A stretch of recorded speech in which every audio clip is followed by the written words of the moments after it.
Class in session. Alright, we'll talk about some Z stuff here. In the interest of being thorough, I'm just going to start with the basics and talk about everything. So first off, like, why would you pick Z? Why are you picking Z? Um, so Z is if you want an AD assassin, but he's safer than most other assassins in lane phase. He has a lot safer lane phase due to his Q range and having energy as opposed to mana, so you don't like go Um, he also has good poke with W, and all these sorts of things. Um, he also he's good at singling out targets, obviously is what he's known for, but he also does a lot of AoE damage, which is something we'll cover later, which people don't really attribute to Zed. Um, but just to cover everything, let's go over the abilities. His passive is a huge execute when targets are below half health. This also adds to Zed being extremely safe in lane because he's maybe the one champion in the game who can one-shot casters after a tower hit without. We can be level 1 with no items, and your passive will still kill casters after one tower hit. So he's like the easiest champ in the game to last hit on. The Q is just a line nuke, pretty simple. It deals fall off damage though, so obviously it deals less to this guy because it hit this one first. W is what I would say is his main ability. You just send out a clone of yourself that mimics all your abilities. So if I cast a Q, me and my clone cast it. Same with E, obviously. It's all super simple stuff, but I just want to cover everything. One thing to keep in mind with your W in lane though is using W is your biggest source of damage, but it's also your escape. So if this is your lane opponent and you W on him, and the jungler comes from over here, well you're in trouble because you don't have your W to get away anymore. Um, so you gotta have vision when you're gonna commit your W for damage. E is just an AoE around you, pretty basic, and then the alt is we'll get to that later because I could make a whole video on just the alt.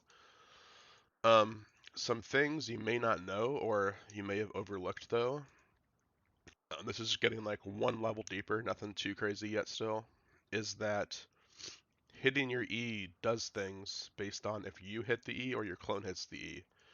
For instance, it's not going to work because these aren't champions, but if I hit a champion with my character's E, I get a 2-second reduction on my W cooldown.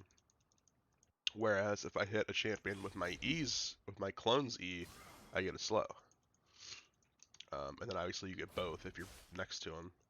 So like this, I would get the cooldown reduction because I hit him. I would get the slow because my clone hit him. And actually I would get a bigger slow because two E's hit them. So that's that. Now to go one step a little deeper, um, one thing that people don't know is you can almost like make your shadow auto attack. And what I mean by that is if you start an auto animation and then you take either your W back or your R back, you can like cancel the animation and it looks like your shadow's auto attacking. So if I take my W back as soon as I auto, the auto still goes through. It's nearly impossible to cancel your auto animation by taking a W back or an R back. So like this is a full auto, and then the second one, I honestly tried to cancel it, but it's nearly impossible. So that's a really good way. Like if you're ulting in and you do some stuff to get like one last auto off, is as soon as the animation starts, you can take your R back and the auto will still go through. Um, so the biggest thing in lane as far as like your combo, so your main combo in lane, as everyone knows, is WEQ. If you're going electrocute, which as of this video, season 10, patch 10.7, I don't recommend. You can see I prefer conquer. We'll get into the build later. Most basic combo is just WEQ. Pretty basic. But even with that, there's some intricacies that I want to talk about. Um, as you see, like I've been Wing in front of this person as if it were my lane opponent, Eing, and Qing. The problem with that placement is when you W in front of them, they have both the left side and the right side, as well as back. They have 3 possible dodge angles available to them. I'm disregarding the fact that they could walk towards me. That just seems unlikely. Um, but conversely, if you were to W to the side of them, this removes the prospect of them walking towards you because that's dumb. It also makes it less likely that they're going to dodge right because your clone's there. So if you put the clone on the side of them, they're only limited. They only have top and right as escape options now. So if they were to walk here, I know I could Q there and hit them both. As opposed to W in front of them, which gives them left, right, and back as dodge routes. Um, and so, like when I talked about when hitting your E, you either get a slow with your clone or you get cooldown reduction on your W with U. That's a big part of playing Zed, is every time you W, you have a decision to make. If you're going to E first for the slow and then W in, or if you're going to W in, and then E so you get the cooldown reduction on your W, which isn't showing because I just have my cooldowns auto refreshing in the practice tool. But it's one of the biggest decisions to make on Zed, is every time you W, you have a decision to make. Do you want the slow? Like in lane, maybe you want the slow to make your Qs easier to hit. In teamfight situations, more often than not, you're going to want to go in first and then E, so you get the W cooldown reduction. So that's passive and Q through E, pretty basic. All right, now we'll get into the big one, which is the alt. So let's talk about Deathmark. A lot of people think that you just want to do damage. You click R because it does a lot of damage. That couldn't be further from the truth. Like if I had to list the reasons, if I had like a tier list of reasons why I'm clicking R, damage would be like fourth or fifth on that list. When you're playing Zed, the reason you click R is, I would say primarily, is to dodge abilities, dodge skill shots, dodge damage. That's the biggest thing your alt does for you. There's a binding coming, card assault's about to hit you, a Vise ulting you. First and foremost, you're clicking R to dodge damage, dodge abilities. I would say secondly, I'm clicking R to reposition. Then the reason I'm clicking R could be to stall for cooldowns. You're also clicking R as a gap closer. And then maybe fifth on that list is for damage. Um, very rarely are you clicking R solely with the intention of, oh, this spell does a lot of damage. Because it honestly doesn't. Like, if you have no energy and no cooldowns, you click R, it's going to be worthless. So that's one like mindset to get into, is your R is more mobility and utility than it is damage, which really like throws a lot of people for a loop when they play Zed, but it's honestly like your fifth priority when clicking R is to deal damage. But when you are clicking R for damage, one thing I want to talk about is how to fit the maximum amount of damage into your alt window, because you have a 3-second window where you're trying to pump as much damage into that window, so then it gets echoed with your alt pop. Um, and so like on the dummy, the best way to get all your damage off would be to W, R, E auto, and then triple Q them. And then alt just pop for 2k. That's the most damage you could possibly get off in an alt window. Minus ignite maybe throw it in there. The problem with that is if you W and then R, the way people play on Zed is as soon as you land, they're going to flash away. So if you've already W'd here and R'd here, when they flash away, you have no follow-up, minus maybe your own flash, which is not ideal. So, more than likely, if you're like in a 1v1 situation and you're trying to get the most damage off, you would R in, E auto, see how they react. If they flash back here, then you can follow up with a W, and then Qs maybe if they're over there. So that's probably better. So that would be like RN first, EQ. If they do nothing, then you can W triple Q. But it's like the main way to get all your damage off in your alt window is finding a way to get your triple Q off, which is a Q coming from you, your alt clone, and your W clone. One thing you may have seen, and that it's not needed, but I kind of recommend it on Zed, is I have a key binding for quick casting or smart casting my Q, and I also have a binding for like normal casting my Q. And that's because like in a teamfight situation and you have like all these clones out, I kind of like to be able to see like where all my Qs are gonna go. But it's not necessary probably, and it's like that's more an advanced thing I wouldn't worry about from the start. So the alts when you're trying to get the most damage off are pretty simple. Now I want to talk about some specialty alts. Um, these are things that ways in which you can alt that don't necessarily do the most damage, but they're safer. They either add to your AoE, or when you don't need the most amount of damage, They're just more effective and more safe. Um, so for instance, this one is really crucial. Here, I'm gonna move up a dummy actually. One like here. Um, this one I call the fadeaway. So this is like say you're like 10% HP, like you're really low and somebody's chasing you. Um, I'm just gonna do it first, and then I'll explain what's happening. But so it looks something like that. So what happens is when you are, there's like a 0.25, 0.5 second delay where you can't take your R back immediately. So like I'm gonna do it. I'm gonna take my R back as fast as I can and just watch how fast it happens. See, there's a little bit of a delay where I have to auto. There's a 0.25 second delay where you can't take your R immediately. But what you can do is if you have a W down, like I did in this instance, I W and then I'm gonna R, and as I'm alting, I'm literally mashing W. I'm not thinking about anything else. I'm not doing damage. I'm just mashing my W. So as soon as I appear from the alt, I take my W back. So there's zero counterplay at all. There's no way you're gonna get hit. Even if I'm at 1 HP and I do this, they're not gonna kill me. So I put my W down, like behind a wall is OP because they really can't follow then. And then as I R, I'm matching W. And then the instant I land, I'm all the way over here. And then I would do my E, and then they're chasing you because you're low HP, so then your triple Q is really easy to hit because they're in a line. Um, so that's really good when you're getting like chased at low HP. I would just like W at a safe spot, R, mash W, get out of there, and then just land as many Qs as you can. And then you're a mile away. And you can even take your R back if they're like 1 HP. If you got them really low with your combo, you can R back in for a quicker auto than theirs. And you will have killed them from 100% HP, and they won't have touched you, and they'll be not too thrilled. Um, Something else I like to do in a situation where like maybe you see a good target to alt, so you alt on them, and then 1 second later the enemy team shows up, and you're like, oh crap.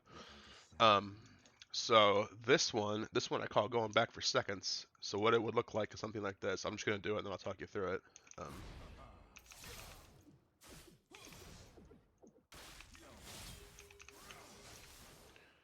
So what happened there is like I saw this target, and then I alt them, and the team shows up, and I gotta get out. So now I'm out. But what you might have missed is right before I jumped out, I left a W over here. And the reason for that is when I alt in, and then I alt out, people think like they're safe, it's over. But I have that little W I left behind that I can always jump back to and finish them off. So that's something I like to do too. Okay, so the biggest thing, or probably the most important thing, is how to team fight as Zed, which is a big problem with lower elo players because a lot of people when they think about team fighting as Zed, all they think about is running in, Wing, and ulting the AD carry, maybe killing them, maybe not, and always dying. So at best you're going 1-for-1. More than likely you're just inting to take a little bit of the AD's time. Um, it's really hard to give like one hard and fast rule for how to team fight as Zed, but if I had to play every team fight the same way, this is how I would play it. Um, One thing I want to note about Zed that people don't appreciate before I talk about the team fighting though is he actually does a lot of AoE damage, which is kind of like not very intuitive, but it's true. If you land a bunch of Qs on people, you actually do a lot of AoE damage. So if I only had to ever play one team fight the same, I would play it like this. Let's say like this is a tank, this is an AD, this is a support, something to that effect. What I would do is I would just W in, EQ some people, and then wait for my E cooldown. W in. I'll do it against my W wore off because I was trolling. Because I'm trying to talk through it. So the idea is you're trying to get some poke down first, and you want to establish like a sort of like triangle of shadows. Um, so I would like W in, E, R over here, you could R back, and then by then your W would be up. So I am I'm getting off W, like Q poke. I W in and E, and then they're probably focused on me now, so I would just alt whatever target is farthest away, just to create some space. Because then I'm over here, I have a shadow over here. By then, if I E again, my W will be up, and then I have like this triangle of shadows. And get off a lot of AoE damage that way. Um, Another thing that people like, it's very obvious, people don't like know it, I guess, is that you don't have to focus the target that you're ulting. As I said before, getting damage from your ult is a very, very low priority. So in team fights, you're using it to reposition. Because even if a lot of ADs don't like know what Zed does, it seems like to me. So even if I use all my abilities on this guy, if I click R over here, even though in theory I have nothing left, just because I clicked R on them, they're gonna like panic and flash or barrier or something. Um, so that's what I would say um, as like a team fight. Or you could W first, R over here, and then just get off as many Qs as you can, and then you have shadows to reposition too. Um, so if there's one like tip I would say for team fighting this Zed, I would be like try to create not like necessarily like a triangle, but try to create like an array of shadows, and then you can just try to queue through as many targets as possible. Because if you're not gonna be able to single out like one target, you have to be able to like AOE and kind of pick your points. So like this would do a lot of damage to this target, and then as soon as I get focused, I would just R over here, somebody random far away. I don't care who this is. This could have been a Maokai for all I care. Um, 'Cause I just want to get out of the way, reposition, and then like my W's back up, and I just have all these options. Um, I think that's really all I want to talk about. I guess just to focus on the build, you can see what I like now. Conqueror, and then also with that team fighting method, what that does also is build up your Conqueror ahead of time. So that's 6 stacks. I wait for my E cooldown, go in and E, and now I have 10. My Conqueror's fully stacked by the time I've ulted over here. So if I do want to focus that guy, I'm going to do a lot of damage and heal a lot. Electrocute just falls off way too hard at the moment, so I like Conqueror. Conqueror, Presence of Mind is what I go, and then I either go Legend Bloodline or Legend Tenacity. If they have a lot of CC, go Tenacity, otherwise go Bloodline. And then I go to Coup de Grace. If they have a lot of tanks, you can go Cut Down. That's all I'll talk about too, is people think like when the enemy team has a lot of tanks that Zed's just worthless and you're gonna int and there's no way you can win. Um, if they have like Rammus, Maokai, Malphite, if you have Legend Tenacity and Cut Down, you're gonna do a lot of damage to them too. And then secondary, I like Sudden Impact and Ultimate Hunter in the Domination tree. With 5 out of 5 Ultimate Hunter, 40% CDR, and rank 3 ult, your ult is a 27-second cooldown before even any like Cloud Drakes or anything, so it's a little absurd. And then for runes, I go Adaptive Force, and then for the last one, I go either MR or Armor. When I'm picking my defensive rune, I like to look at what ganks I'm going to be facing. So I always consider the combination of mid laner plus jungler. So if the mid laner is like Xerath and the jungler is Elise, of course I'm taking MR. If the mid laner is Xerath and the jungler is Lee Sin, it's kind of like a 50-50 split. So I would look at the rest of the team. If they have an AD top plus an AD carry, I would just take armor and just play safe for Xerath. If it's like Xerath mid, Lee jungle, it's kind of split. I don't know what to take. And then the top laner is like Lissandra or something, then probably go MR. As for builds, this is probably what I would have as like a 6-item late game. Maybe I would have, or I definitely would have Edge of Night instead of Umbrogate, but I just didn't want the shield on me the whole time while I was doing this.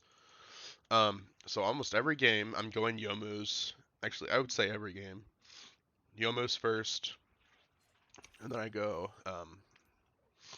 so Yomu's first into CDR boots almost every game, and then usually Dustblade. Um, that's good if you're ahead. That's good against squishies, even bruisers. If they have like a full tank team, like if they have, like I said, like Maokai, Malphite, Rammus, I go as early as second item Last Whisper. Like I'm not like afraid to do that. And then if they have healing, you go the Mortal. If they're just armor stackers, you can go second item Lord Dominic's.